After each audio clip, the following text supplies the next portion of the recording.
Early bird gets the deck tech chat. So I had a donation submission for Black-Green Elves, which is actually an archetype I really liked for a long time in Modern. And the printing of MH1 pushed this archetype out of the format because Lava Dart became very popular. But the latest iterations of like Blue-Red have moved away from Lava Dart with the addition of Dragon Rage Chandler and Ragavant to the format. So I think this deck has a chance to be very reasonable again. I looked at a variety of deck lists that had posted some results in miscellaneous leagues, and I took some of the things that they were doing and combined them with things from decks that I had played in the past. So, notably, things I'm choosing to not do here are Nettle Sentinel and Quarian Ranger. Instead, I'm choosing to play Llanowar Elves, Elvish Mystic, Boreal Druid, and then Heritage Druid, obviously, as my one drops. And another thing I've elected to do is I've still got some copies of Dwynen's Elite here. A lot of people were eschewing this card, but I really like Dwynen's Elite in general, especially you can curve like Heritage Druid into Elite and then tap, make 3 mana, play a 3-drop. Elvish Warmaster is not a card I've played within this archetype, and it seems really sweet. Realmwalker seems very, very reasonable as well. Yeah, we've got Yavimaya Cradle Growth to make everything forest, and we've got Elvish Champion here as well. Some of these decks were being super greedy and playing a bunch of these Cradles, and I think that that's a little bit much. I don't think the unblockable from this is something you really need a lot of the time, and honestly, a lot of the decks that you want unblockable against, they're probably green decks anyways, or good matchups. So I am playing one of these because it's free, and it makes like our Nurturing Peatlands and Cavern of Souls marginally better, but so we've got the small black splash for Shaman of the Pack. I'm interested to see how Realmwalker feels today. This is a neat piece of additional card advantage. Sideboard's pretty clean here. Bunch of Reclamation Sages for Urza Saga's deck. Couple of Collector Ouphes. Some Decays and Dismembers as removal. A couple of Thoughtseizes to disrupt combo and control decks. And then some Void Mirrors for not only Tron. This card's okay against Tron, but it's really for the Cascade decks. You really need to stop Living End and the Rhino decks to a lesser extent, but really Living End is what this card is for. So let's dive on into a league here with Elves and see if my little green friends can feel reasonable. I hope so. Lava. It's been a while since I've gotten Lava Darted in this format. Yeah, so I'm choosing not to play. You could play Elves of Deep Shadow, but I watched back some of my wrap ups on past Elves videos, and like this deck has, what is this, 12, 15 black sources in the mana base for just Shaman of the Pack main, and then we have 11 for these cards in the sideboard, and the damages you take from Boreal Druid feel real. So I don't think you really need the fixing on average that Boreal Druid provides. This hand's so close to good. And honestly, hands like this. So Elvish Champion gives you Forest Walk, and the Yavimaya land makes their lands forest spikes. Is the thought there. Um Hands like this really show why I love playing 12 one-mana accelerants. Because, like, if either of these is a one-mana accelerant, this hand is just so good. But I think I have to mulligan this with no other play. I guess if I draw any green one-drop, I'm super happy. Can I keep this? All right, I've talked myself into it. We're on the play. If I draw any elf that costs 1 on 2, so I have 14 one-drops. If I draw any other one-drop on 2, we get to just go ahead and play a 3-drop on 2. So yeah, I lied. I'm going to keep it.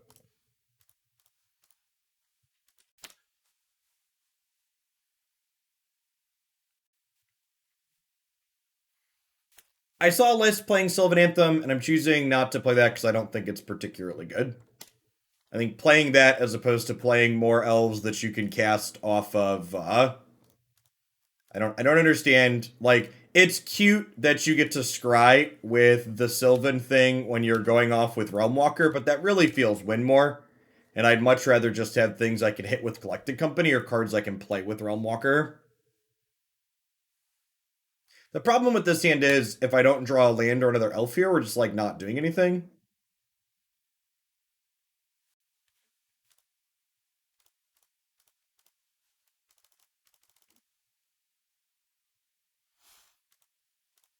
And then they could have a counter spell here, so I think I'm gonna lead on Elvish Champion, because it's the one I care the least about.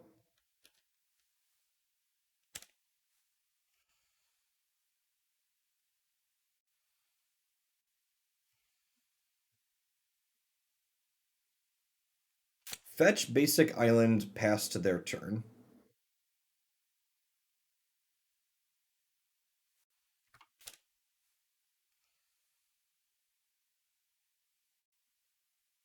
We dead? We could be dead here.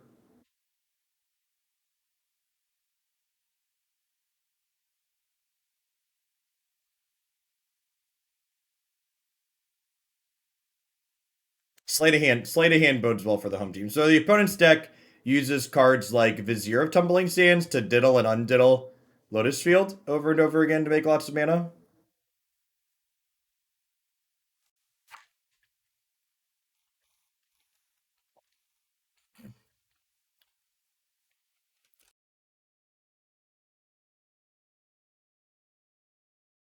Yeah, not only are sweepers not particularly great in modern in general in this format at the moment, but Lava Dart's down, so I think the format as a whole is kind of positioned decently for this archetype. Talran, thanks for the prime. I appreciate you dropping in to re-up it. 42 months is a while. It's good to see you around still. Put up 2 cards on top. So what are the odds we die next turn? Is this lethal? 3, 4, 5, 6, 7, 8, 9, 10, 11, 12, 13, 14, 15, 16. Not lethal. So if that's not lethal, I'm probably supposed to Realmwalker then, right? I wish I would have known. It's a shame we didn't know they were a combo deck. If I would have played this last turn, we would have killed them. I would have killed them this turn almost assuredly.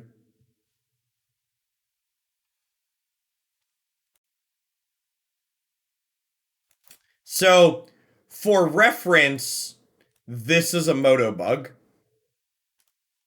I should not get to see the top card of my deck while I'm naming a creature type here.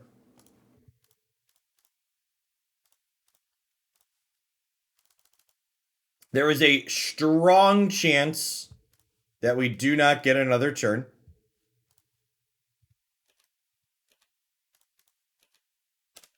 Opponent top 2 cards.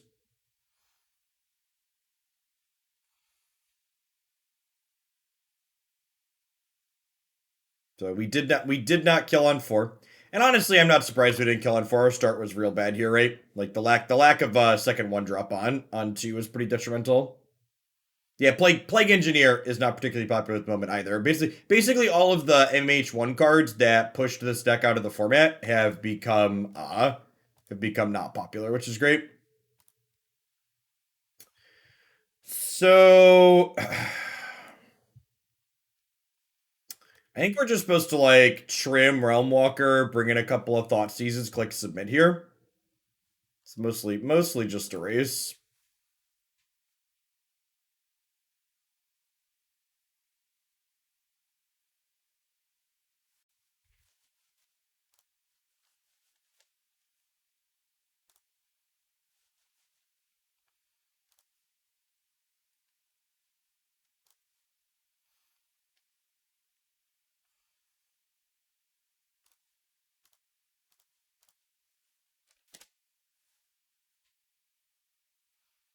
You're assuming their deck wins with Oracle. Yeah, I believe that's correct.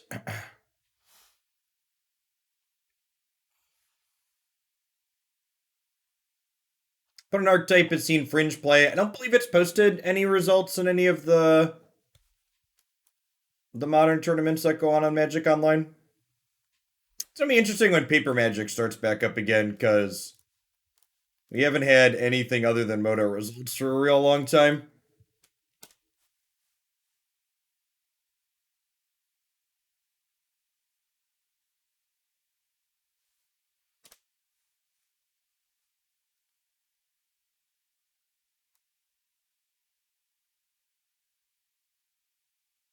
They play Wishclaw Talisman. That's interesting.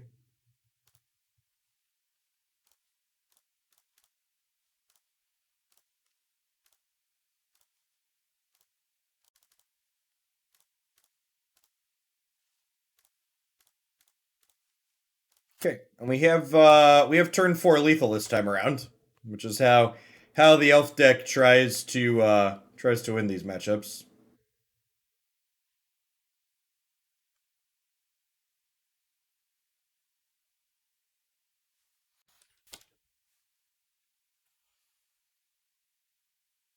What's going on, Ring Tingy? Yeah, life's been good. So we could die here on their 3, right? They can twiddle this and then combo from here potentially.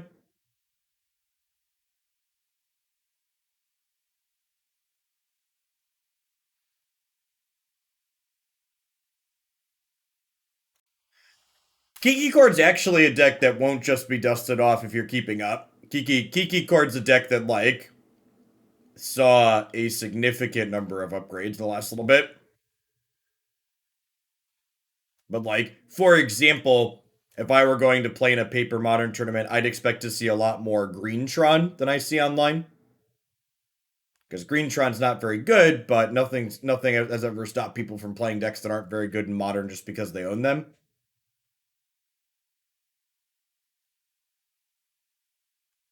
Please concede.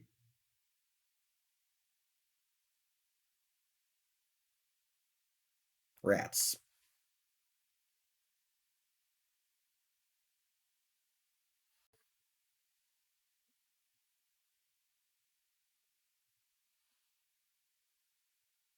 I mean, it's not even just Tron. Tron's just an easy example because it's fallen out of the format so much. There'll be plenty of other things that people play that aren't very good. All right, so I don't think we're dying, but they're killing our 2 lords, which means we don't have a ton of pressure anymore.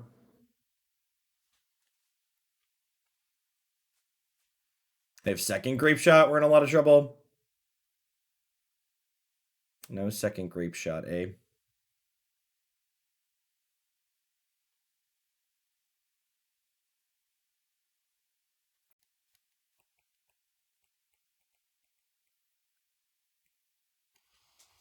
Do I wish Claw and Thoughtseize them?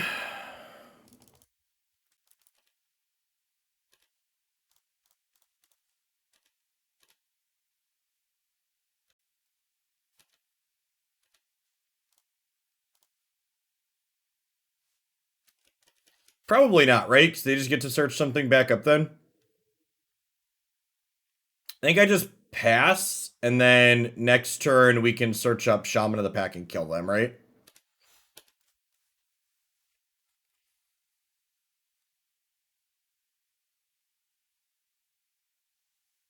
We do have Collected Company, but I think that's worse than just having lethal next turn.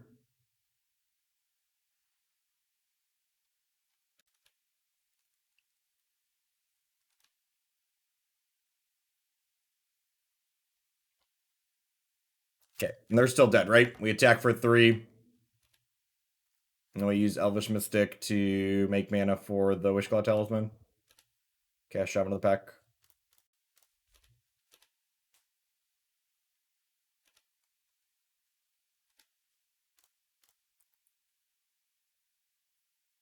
You could hit Shaman off a company. That's true.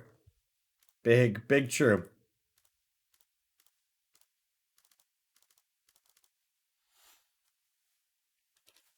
Okay, and then seeing that they are a Wishclaw Talisman deck, I'm gonna go ahead and bring in these Collector Ouphes for game 3. I don't think I want Abrupt Decay. Is Abrupt Decay worthwhile? I guess Abrupt Decay is good. Abrupt Decay can kill Underworld Breach when they try and combo me. Maybe Decay's good.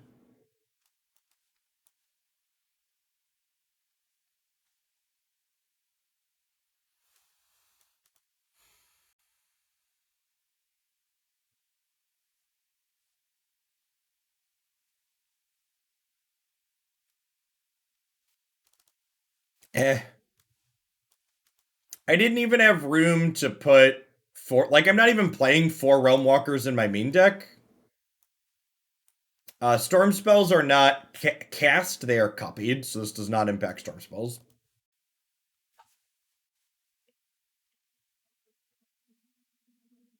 You copy Storm is copy the spell. You may choose new targets.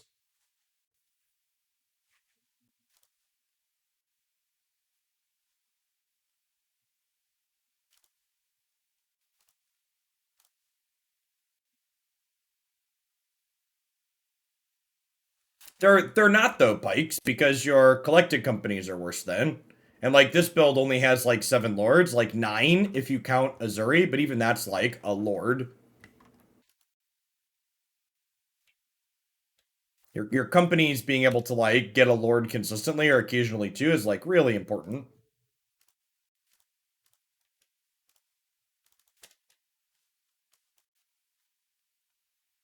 Eternal Magic, thanks for the follow. Welcome to the channel today.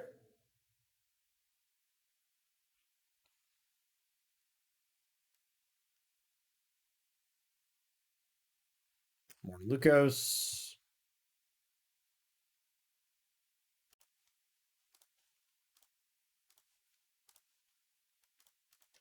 I hope not to die on 3. They go off with Underworld Breach and I wasn't holding up Decay, whatever. Like, you have to put pressure into play in these matchups. You can't just like wait forever. We could die here. Just like how Magic works sometimes. So often right to clench your butt cheeks and hope for the best of these matchups. Yep. Come and get it. Warmonger, thanks for the 2 months. I appreciate it. Welcome back. We had a Grist style Planeswalker that's also one of. I mean, we could honestly, Grist could be a card that this deck plays. I can see that not being unreasonable.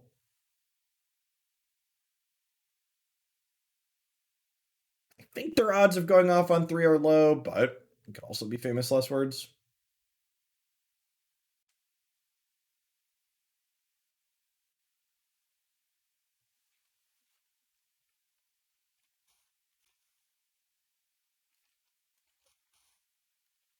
Yeah, I don't think you'd main deck Grist, but a sideboard card it definitely could be.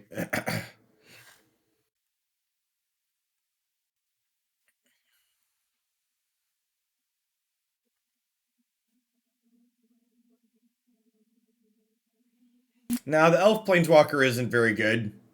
Grist specifically has potential because you can collect a company into it.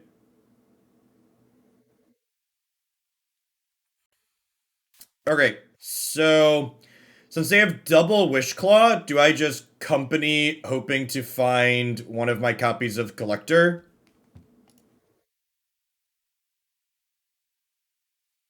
I think that's the play, right?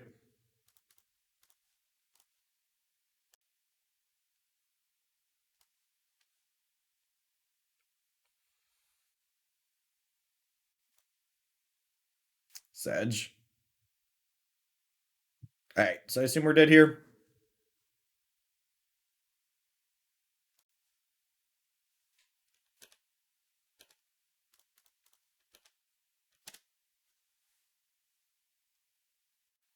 The odds of them not killing us with double 1 mana demonic tutor here is super low.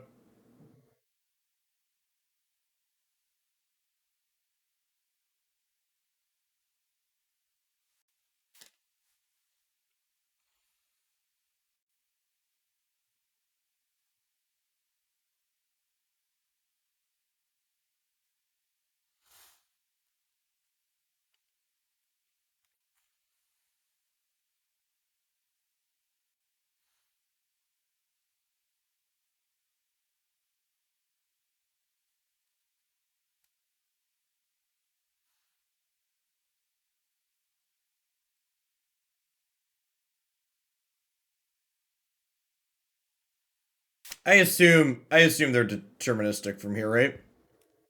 They don't have a card that mills yet, right? But this gets them the card that mills.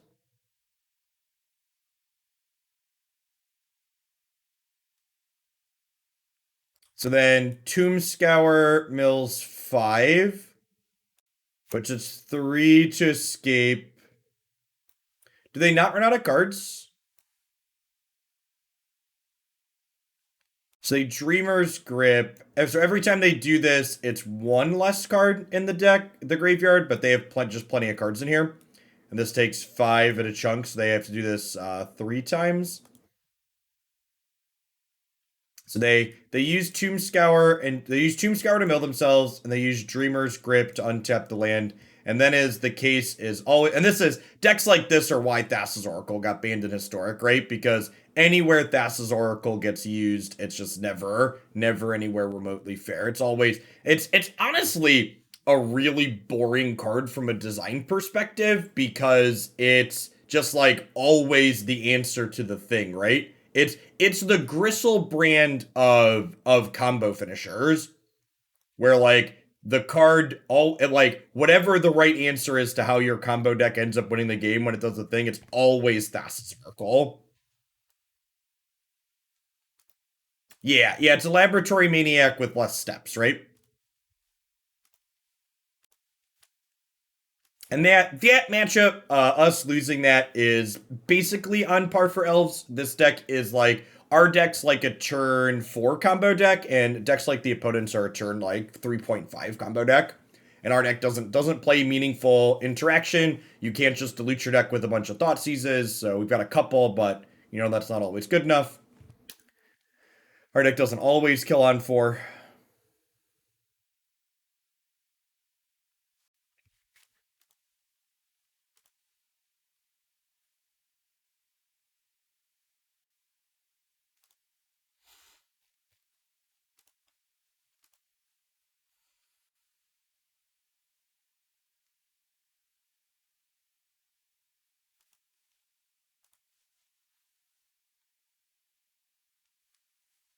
Yeah, Underworld Breach, if I'm being honest, is just like it was like a really baffling design.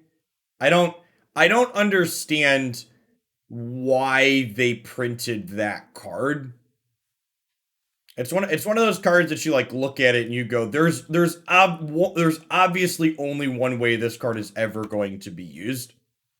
I don't understand who okayed what it does.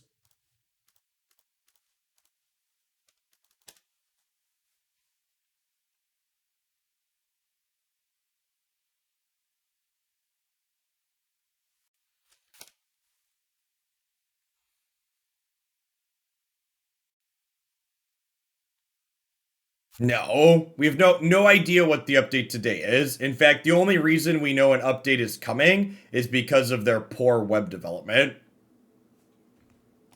Like I kid you not, for people that aren't familiar, the only reason we know a ban list update is coming is because the page exists, but it isn't public yet. So Fire assures you whoever does it must have like a script that runs that checks the future ban list update URL every day, and then when they get a hit, they post about it.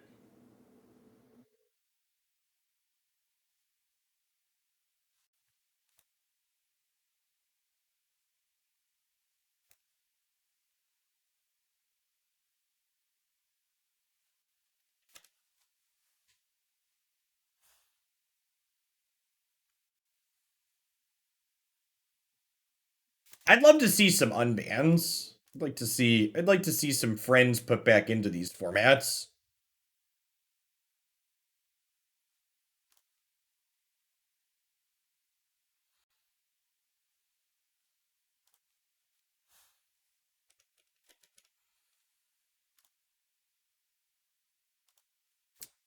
If I do this, I can then tap these 3 and cast Collector Company.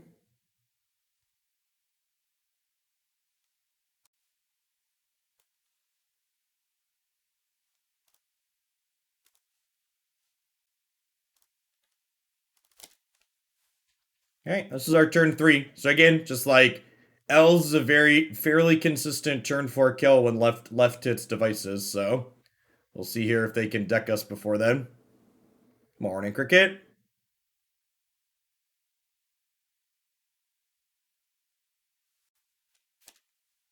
Yeah, Chatterstorm being legal in Pauper is kind of baffling when you think about it.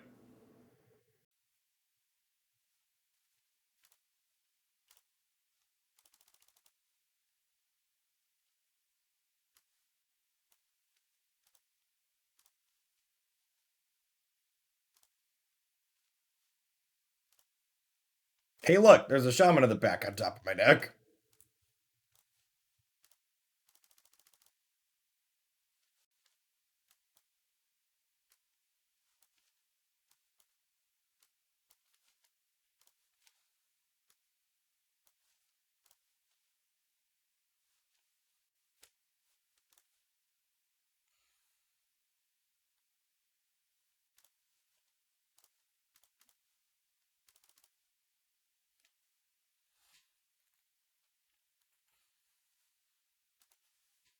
Good. Good chat, opponent. Killed on turn 4 without entering combat. God bless us, everyone. Okay, so I don't think this is a Realmwalker matchup. I think Dismember and Abrupt Decay actually come in here because of crabs. Is it a Thoughtseize matchup? It could be a Thoughtseize matchup.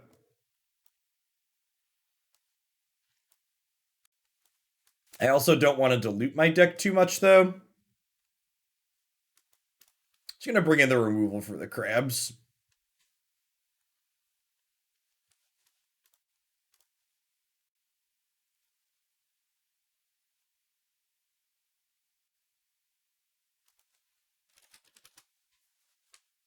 No, no one drop, no thanks. Lovely. Just lovely.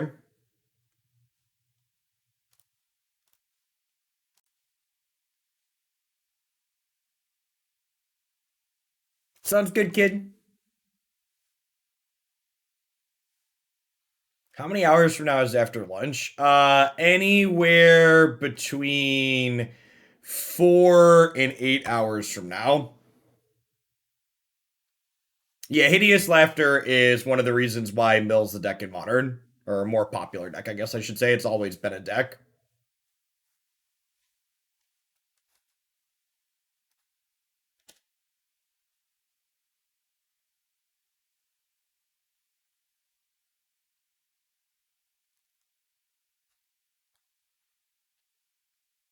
Yes, they've done them very late before too.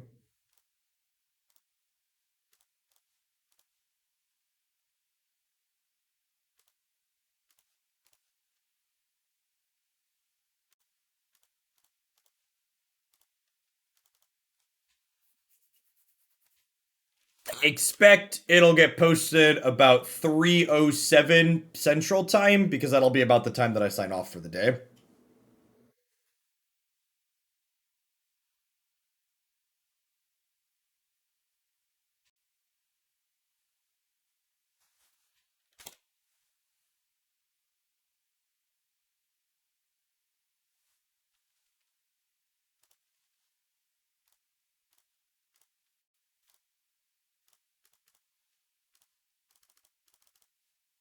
My ideal wish list for today is Mishra's Bauble gone in Modern, Brainstorm gone in Historic, and then unbans a variety of different things in Historic and Modern.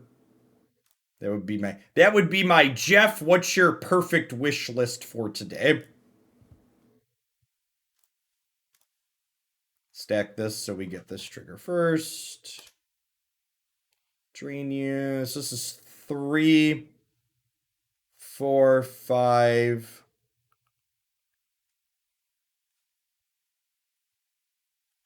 Let's take 7 to activate.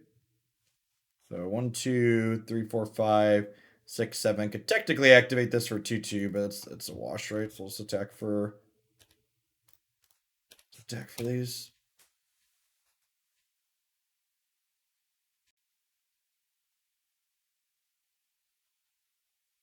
You throw in early rotation as well. Yeah, sure.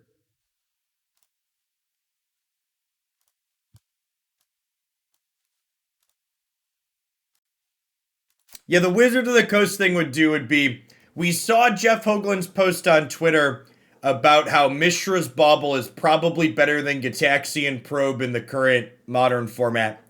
So we concluded that we should unban Gitaxian Probe in Modern. Enjoy. That would be peak. Oh yeah, Elves is this is not like Kiki Cord. This is not going to be a 2 hour league. This will probably be like 90 minutes in and out, win fast, lose fast is the elf motto. This is a great get lunch deck at Paper Magic tournaments. You'll have plenty of time to hang out with people between rounds. You make some mulliganing decisions, you curve out, they die or you die. I would have told you like 2 years ago, I would have told you Bauble was never gonna get banned, but like they actually stepped up and banned things like Faithless Looting and Mox Opal, so like anything's possible. I choose to believe anything is possible. Probe feels like the worst possible unban. You're not wrong. That's the joke. And actually, that's not true. Listen, maybe you've just forgotten it exists, but Mental Misstep would be a much worse unban than Gataxian Probe. We've heard players' complaints about Ragavan, and we can only conclude we need more counterplay to 1 mana threats. We've unbanned Mental Misstep.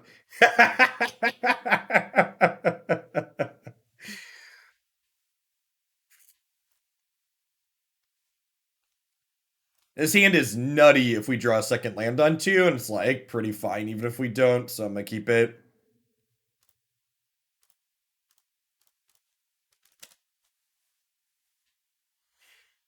Why is Mental Misstep so good? Just play 2 drops. Because the reason why Mental Misstep is silly, in case that's a serious comment, is that um most decks contain 1 mana spells they want to play. The best answer to Mental Misstep is Mental Misstep. So the issue with it is that the best way to beat it is to play it yourself. So every deck is just 56 cards, is what it is. The reason why it's silly. There's no way they ban Monkey Chat. So we didn't draw the land we wanted for Christmas, but that's fine. Our hand will still be pretty good here.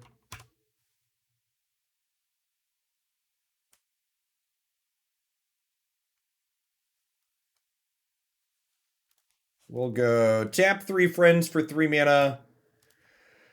Warmaster into Heritage Druid. Tap 3 friends for 3 mana. Realmwalker. Elf. Pass the turn. It could very realistically just be a pauper update this afternoon. Like there's a very real possibility that that happens.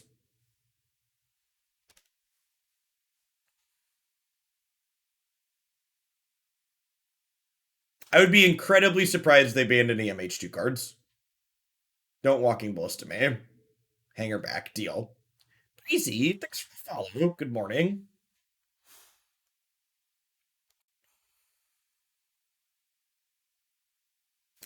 So the odds of us dying on their next turn are not 0, but they're low.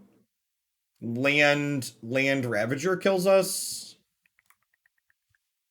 Untapped Land Ravager kills us.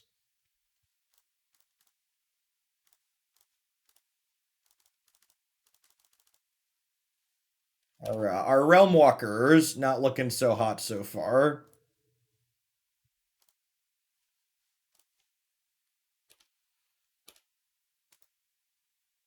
And then again, we're set up for a pretty deterministic turn 5 kill here. Little bit slow because we missed our second land drop on 2. The hand that we kept. Opponent just concedes. So obviously they don't have untapped land or Ravager in hand. And then, unfortunately for my opponent, and I honestly think that this is a big problem with the opponent's archetype and why it's probably not very good in this format right now, is I don't even care about the opponent's archetype in terms of building my sideboard, but I just like incidentally have this giant pile of artifact hate in my sideboard because of Hammer Time and like food decks to a lesser extent. So like my opponent's deck is just like catching infinite flak damage from other things that exist in the format. And I'm not sure that their deck is like strong enough to play through all of these hate cards. Although I don't know if I want all this spot removal. Maybe like just Dismember. Having 1 mana removal for Inkmoth Nexus seems pretty good. So I don't die to that. Need 3 cuts here. It's like being the 3rd best graveyard deck. Yeah, exactly. Like that's not a place you want to be in life.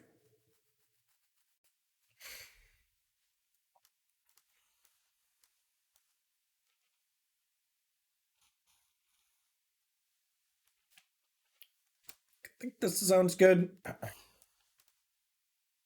Sir Curve, nice. Thinking about curve in this deck is weird because like you've got 12 1-mana accelerants, so like your 3s are like your 2s in a lot of situations. This is a mulligan, because like if I cycle this, I can't cast a Collected Company. Yeah, this is fine. Ryan Dragon, thanks for subbing 6 months in advance. It's a long time. I plan to be here. Thanks for the commitment.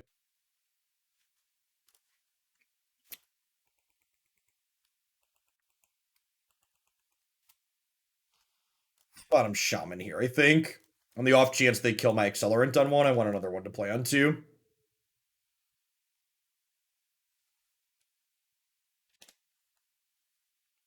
Yeah, I think 6 months is the longest you can sub for at a time up front, but you could definitely do multiple months in advance now.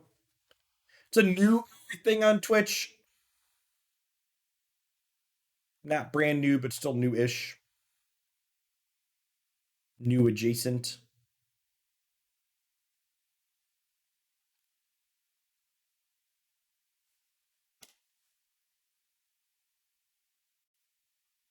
Watch a lot of YouTube. Awesome. I'm glad you enjoy the YouTube stuff. Thanks for helping me keep around making stuff. This is exactly why we kept the Boreal Druid over the 3-drop. They murdered our accelerant on one. And now we just get to do this. Does it affect how much I get? It does not. So whenever there's a discount on stuff, whenever there's a discount on stuff on Twitch's end in terms of subscribers, the discount always comes out of Twitch's cut.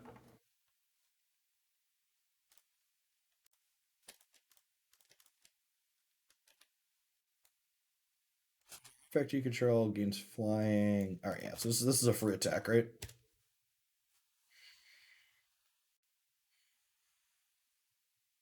Medic, thanks for 11 months. Welcome back. Good morning. Good morning.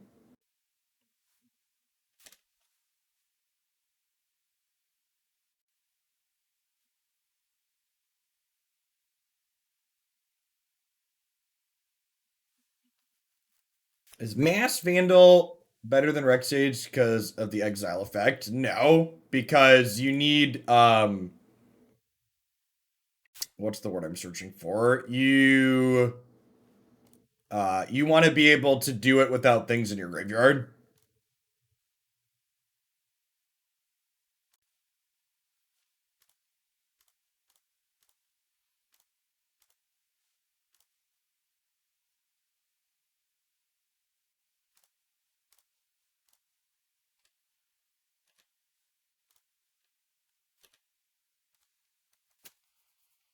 So definitely don't want to trade Collector for an Arcbound Ravager, so we'll just pass here. And then our hands actually kind of sputtered out, huh? We need a, we want, actually drawing the land that makes their lands forest would be great.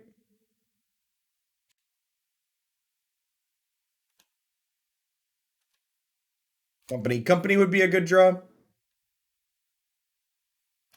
This being legendary is really cute.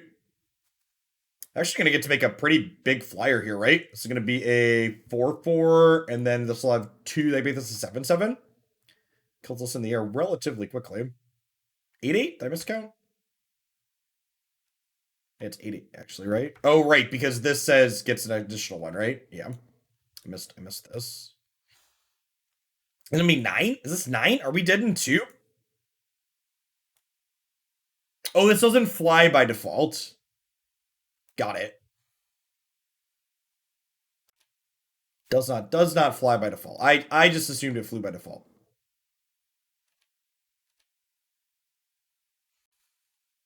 Bad company. It's all I draw. Come on, lethal. Come on, lethal. It's pretty good.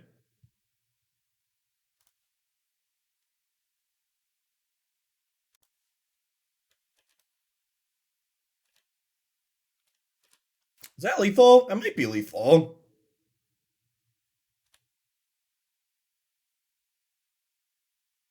Hey, Lenny, thanks for the 18 months.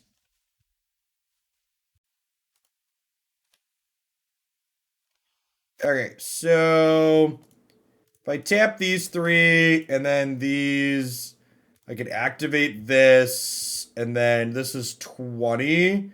So they have to trade with one of these because they're Death Touch, and then they take 17 down to 1. Right? Math? Quick math? 20. Yep. All right. Good chat. Good chat, friendo. MTGPD, thanks for the follow.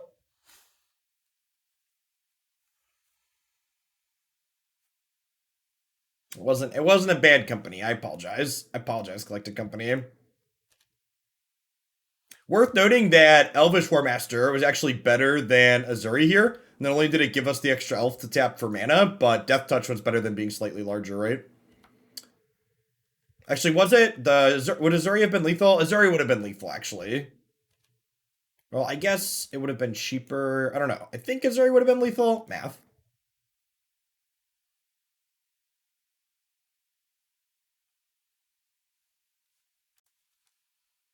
All right. Quick 2-1.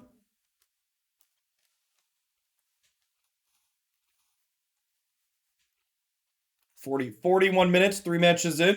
See it? Well, Gout. It's an exciting day, ban list update day. I was originally going to do historic today, but if we get historic changes, we might wait and just play some extra standard 22.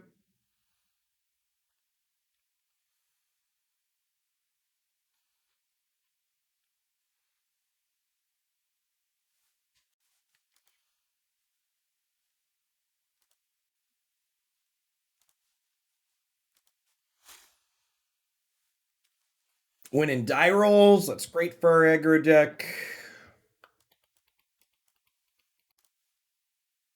Stop me if you've heard this before, but this hand's really good if we draw a second land on 2, so I'm going to keep it. If we don't draw the second land on 2, we get to go this still, so like pretty decent.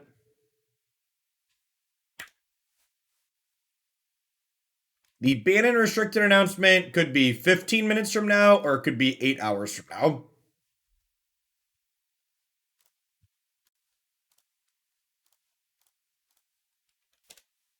Well, we drew the second land, so that's nice. Opponent has no Luris, so they're playing just like actual factual Boomer Jund. Boom, boom, boom. Boomer Jund. Boom, boom, boom.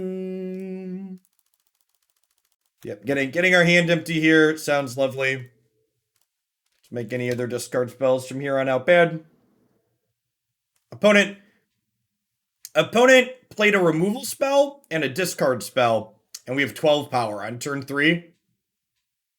Not bad. .jpg. Collected Company. Rats.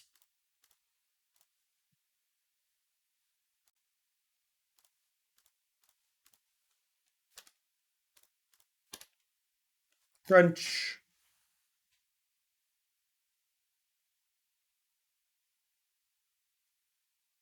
Not a lot. Red Black Luris is definitely more popular, but Red Black Luris is also more expensive. So Boomer Jund is budget mid range in Modern right now because Tarmogoyf is cheaper than Ragavan.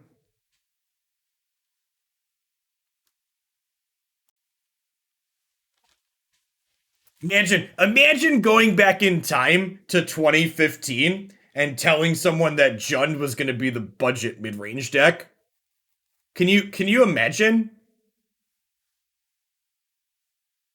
Like, there's no way they'd believe you, right? If I just board in a Realmwalker and board out an Ezuri and click submit here. Wait, Monster, thanks for the 28 months. Welcome back. Good morning, good morning.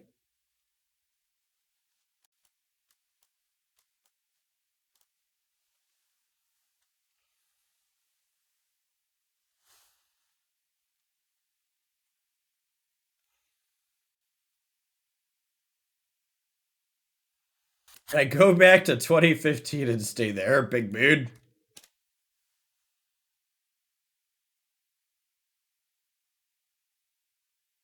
I wonder if in 6 years the D&D hamster token will be the best card in Modern.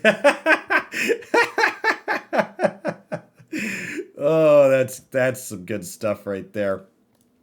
That's Now that's funny.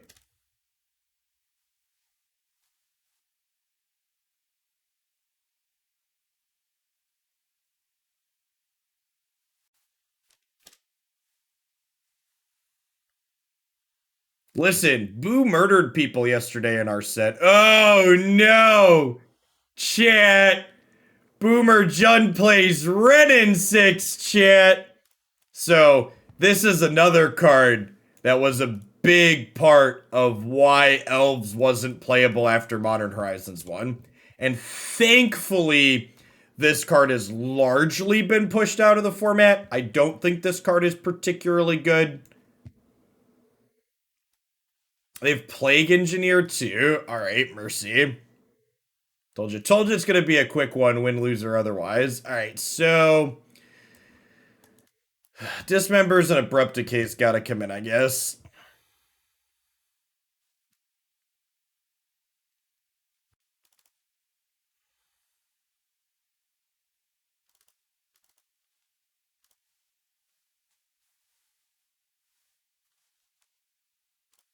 But yeah, cards like a lot of what this opponent is playing are part of why Modern Horizons 1 was actually the thing that pushed me out of Modern initially. It was the final straw that broke my back because this was the last deck I was enjoying in Modern before Modern Horizons 1's released, and Modern Horizons 1 just had so many cards that made this deck unplayable.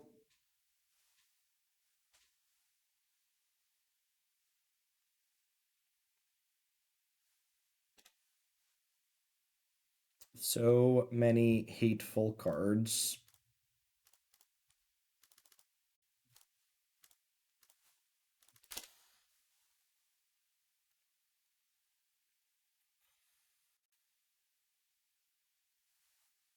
I think Ishikron Scepter could be playable in Modern at the moment. No, that sounds slow, fair, and bad.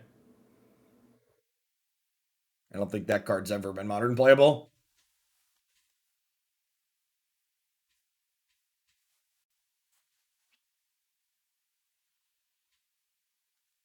Well, they are playing Ragavan. That's interesting.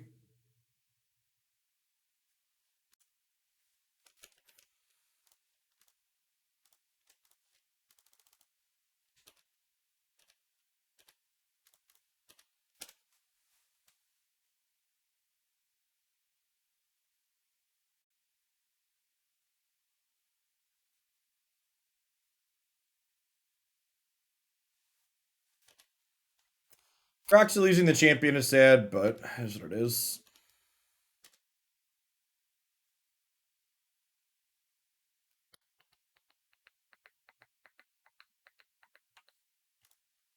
Well, you know.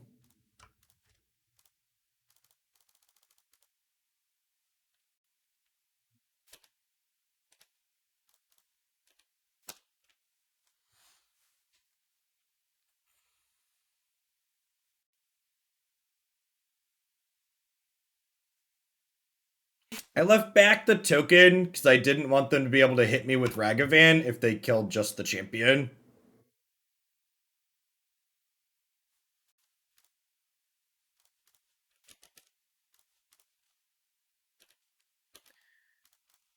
I'm going to plan to cycle this Nurturing Peatland here.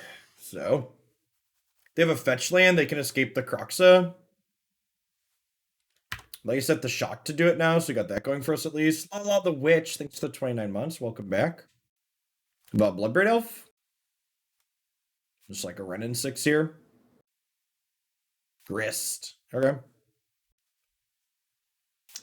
Whoa! Fuck me, Magic Online. I hit my auto pass button by mistake. Yikes. Navir, thank you for the 40 months and Full Flame for the 34. It's a long while, folks. All right, ended up working out. Man, Grist is really good against us, huh?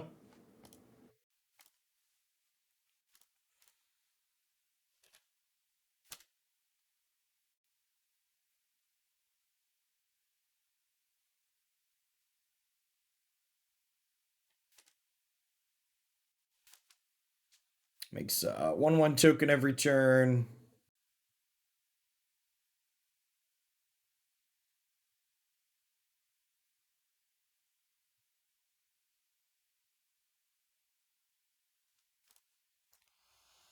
Yeah, I think the Planeswalker trifecta probably seals the deal. Yikes.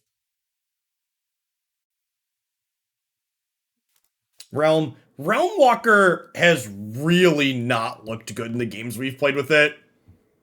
It's been incredibly underwhelming. I know we've been a little bit unfortunate with it, but I also feel like I don't want my like this card feels higher variance than Collected Company has been.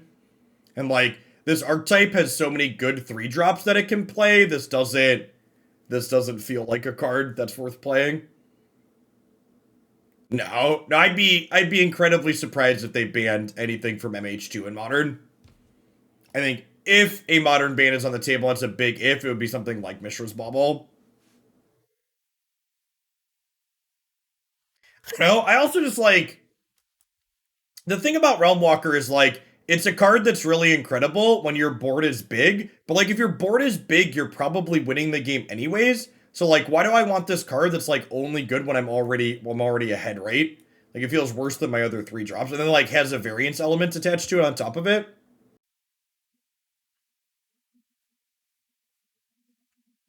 I don't know. I think there's a strong argument that like I think the play patterns of the current Modern format are really good, but I think there's definitely arguments you could make that the current format isn't particularly healthy in a number of ways.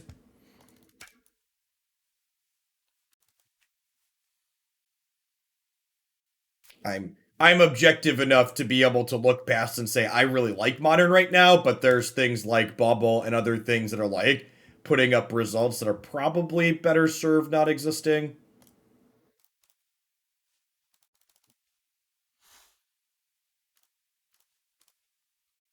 So Bauble in Modern is a lot like Brainstorm in that you can't just unban things to change it existing. You know what? I sequenced wrong here. I should have led on Elvish Mystic, right? Off of the Gilt-Leaf Palace and then cast this one as the uncounterable one. I should have done there.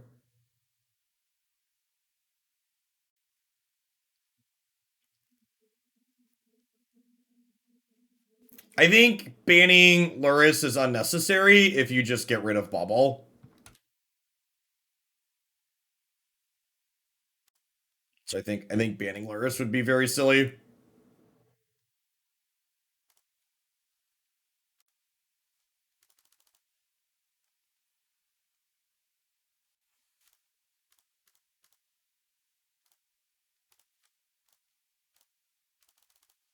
All right, Realmwalker, third time's the charm.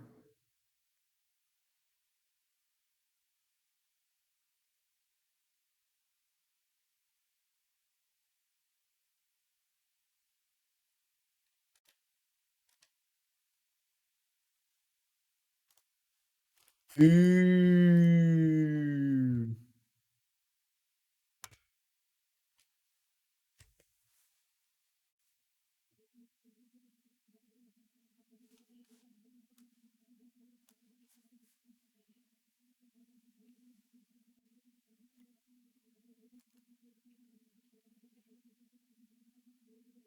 Realmwalker again coming down and looking just like not really doing anything.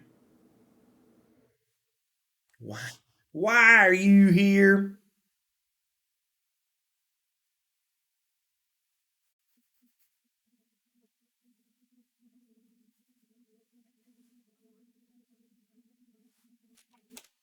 Hey, look, my card advantage did nothing and was killed again. And I feel like that's the expectation of what this card's gonna do in these fair matchups so much of the time. It's just gonna die before it generates any actual card advantage, which makes it worse than something like Lead the Stampede or Collect a Company.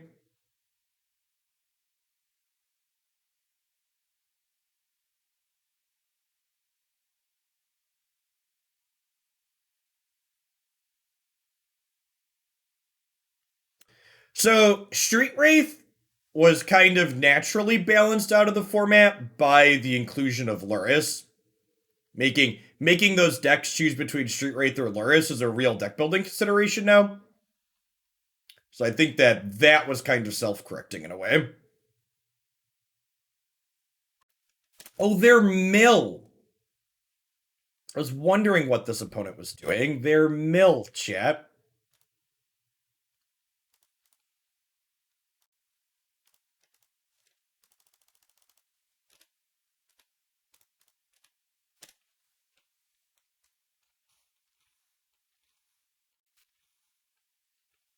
Got it good.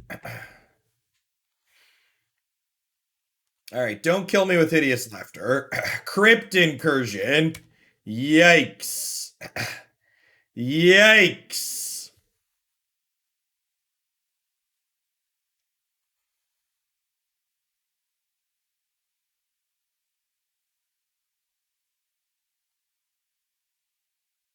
It is a lot of months, Optic. Welcome back.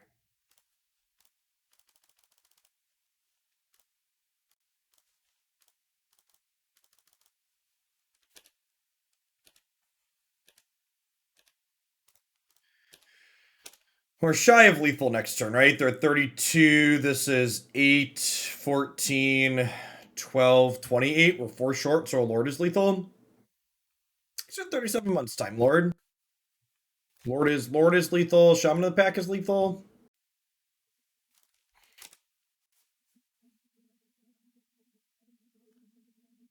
Opponent is out of cards in hand, notably. Oh, I forgot about their 8th card. Apologies.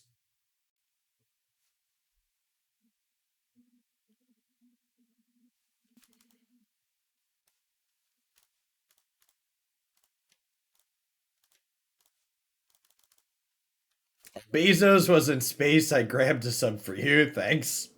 Appreciate it.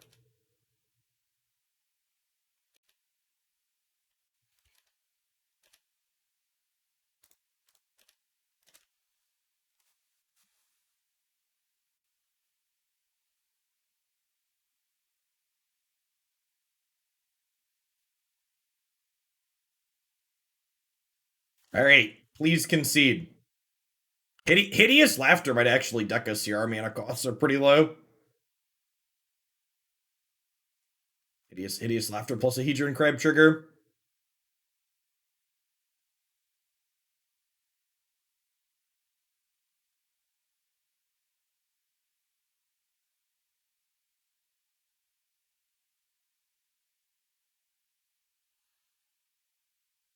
So there was a quote yesterday from Mr. Bezos that suddenly made everything make sense to me.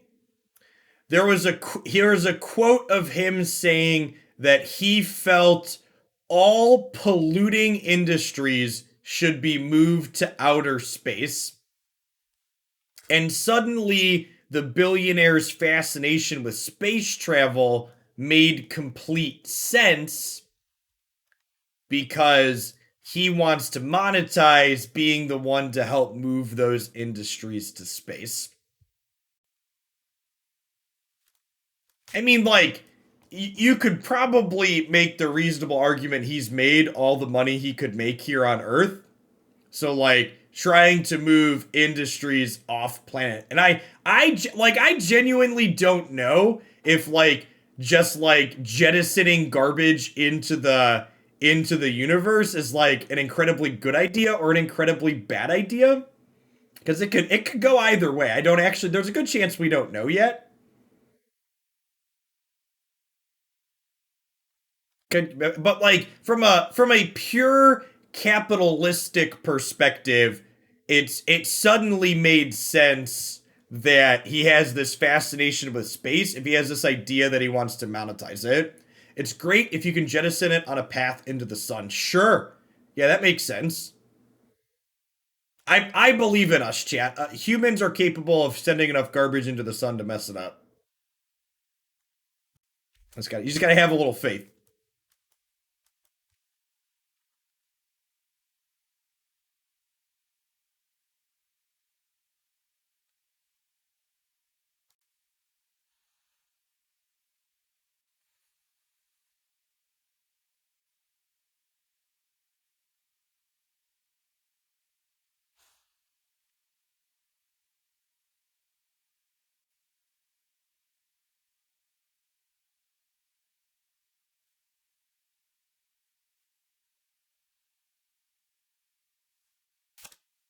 Our hand's pretty decent here.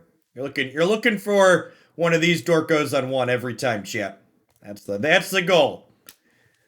An Elvish Mystic on one on every turn. A chicken in every pot. Something like that. That's how the saying goes, right? Elvish Mystics on one, chickens in pots.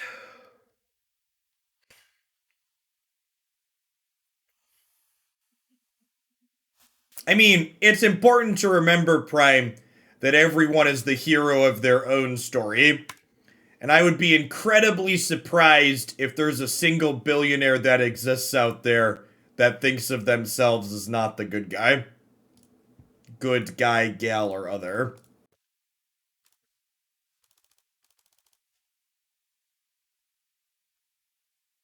Yeah, we get to go Warmaster into Heritage. They'll probably Fatal Push this in response and slow us down, but if they don't, our turn is very good. Nice.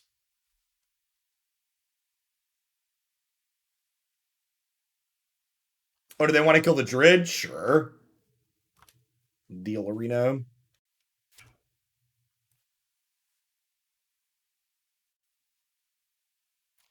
I'm not expecting any changes to Standard or Standard 22. I think people that are hoping for that are being unrealistic. Mesmeric Orb, that's an oldie but a goodie. So I brought in Decay for the crab, but happy to take that one out while we're here.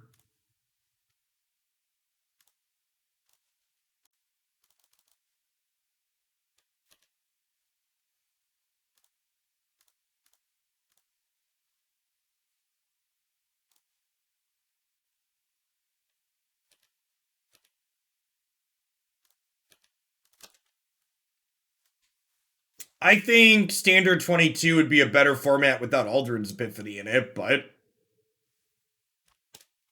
think you could make the argument that that's not something that needs to be banned. I just think it creates shit play patterns, and the format would be better off without it.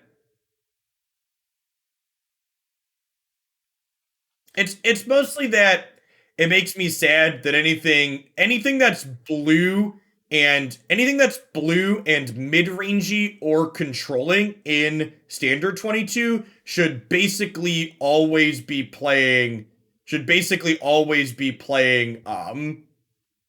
epiphanies.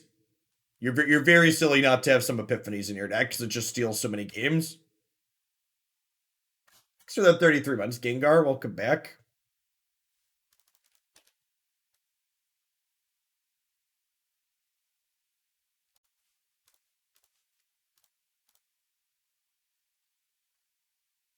Are they dead? I think they're dead, right? Cast this Elvish Mystic and kill them. Well, I guess they could triple archive trap us, huh? Do you have another one? Do you have the third trap? 11 cards in my deck.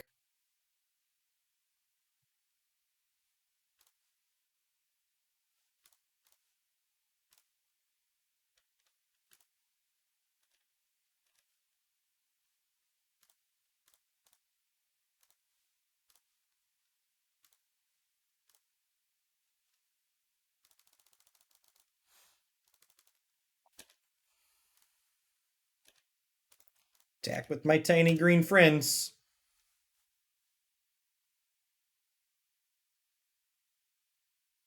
All right, so elves 1, mill 0. So, takeaways from the league. I feel like my big takeaway is that this card was kind of just awful, which is kind of funny because, like, if you look at every 5-0 list, they're all playing these Realmwalkers, and it was just like super mediocre every time we cast it. It definitely feels like a textbook example of a win more card where it's only really good in the games where you already have this big board. Because if you don't have a big board, you're not going to get to leverage card advantage from it anyways, because you can't cast spells off of it. And in the matchups where you really need card advantage, you frequently don't have a big board. It would be fine if you're both in top deck mode, but this deck doesn't put grindy fair decks into top deck mode. You get put into top deck mode with low resources, and this is not a good source of card advantage when you're low on resources. So I feel like I'd just get rid of these and I'd play some other source of card advantage. We played Lead the Stampede before. Winding Way is a card that's fine. I feel like my gut after playing that set is I'd probably just play the 4th champion. So I trimmed that fitting in other stuff. And then Lead the Stampede or Winding Way would be cards that I would fill as the last couple. You could also just like make your crazy draws a little bit better with Go Wide. Like I could see playing 4 Dwynen's Elite being correct too with these last 2 slots. But if you wanted card advantage, I would not play these Realmwalkers. I would play Winding Way or Lead the Stampede. Winding Way is like a cheaper, more flexible Lead the Stampede. Quarian Ranger. So Quarian Ranger is another one of those cards I just don't understand what it's doing in this archetype and what problem that it's solving. So Quarian Ranger is good at untapping your elves that make mana, but if you don't have an elf that makes mana, its untap's not very useful, and I'd much rather just have one of these on turn 1 than I'd rather have a Quarian Ranger. And that's even before you consider the fact that in order to play Quarian Ranger, you have to mess your mana base up a bunch to play a couple of Overgrown Tombs and fetch lands and other things. So I really again don't understand what problem it's solving. Like playing today reminded me of all the other times we played this deck way back where like all of your best draws, the only thing you want to do on turn 1 every single game is play a mana accelerant. You like play 12 1-mana accelerants. Honestly, I was looking back at some of my older lists, and some of my older lists were even playing a Boreal or a Elves of Deep Shadow or 2 past these 12 1-mana accelerants, because all you want to do is go accelerant into three mana thing. Accelerant into Archdruid, accelerant into Champion, accelerant into 3-mana thing, into Collected Company on 3. So yeah, like you play something like Nettle Sentinel. Like Nettle Sentinel is another card people play. It's like you play Nettle Sentinel on 1, and then like you have to have Elvish Warmaster or 2 other 1-drops on 2, or you just like don't do anything.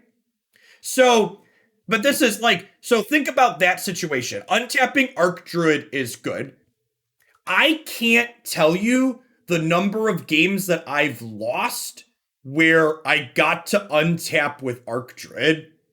If you're untapping with Archdruid and have a board with other elves on it, you're probably winning the game or in a very good spot. So playing cards like Quarian Ranger that only exist to maximize your game plan when you're already in a good spot, generally speaking, are not good deck building theory. Yeah, like this deck doesn't, if you untap with this, you're gonna have probably 7 or 8 mana.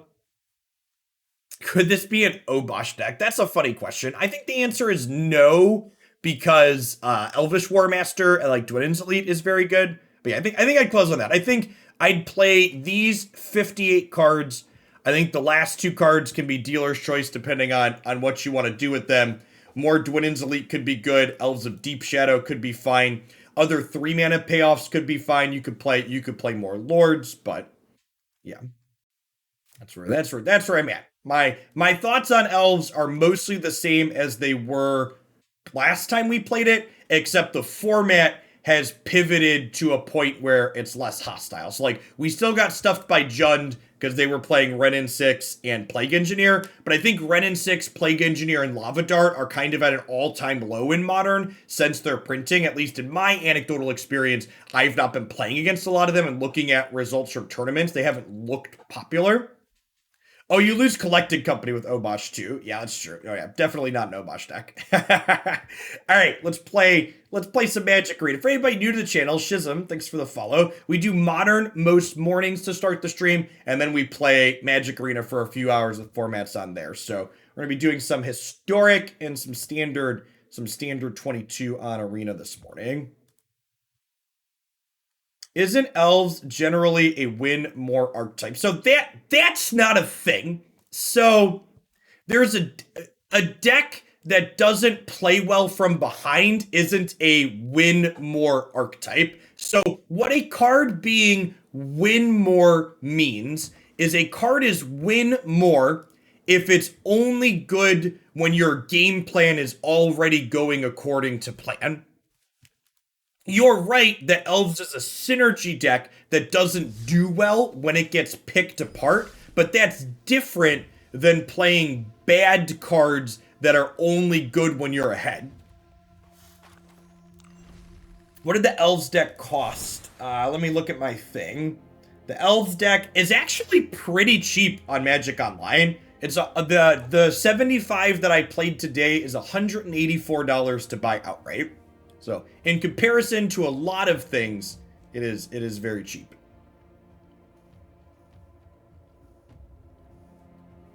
Relatively speaking. And as always, you can check out MTGO Traders for any cards you're looking to buy and sell in Magic Online. They are wonderful to me, allow me to play lots of different things, so feel free to check them out if you're going to buy and sell any cards on Moto. Costs about 5 Runeterra sets. Yeah, but with Runeterra, you can't win real money on demand, and you can't play best of 3, and they don't have a non-rotating format. Like, I love Runeterra, and I hope it develops more, but, like, Runeterra really does not have a wide breadth of play modes at the moment. And, like, they don't... Honestly, Runeterra kind of falls into what Arena does a lot, where they're like, they have queue paralysis, and they don't want to add more queues to their game. So, like, the fact that, like, don't even have, like, a best of 3 ladder is, like, real They have a lot of lab modes, sure. But, like, in terms of, like, ladder modes and, like, constructed play, it's, like, not great. Like, it's something we talked about before, right? Like, people frequently complain about Arena not having enough game modes, but, like, Arena has way more game modes than basically every other digital card game out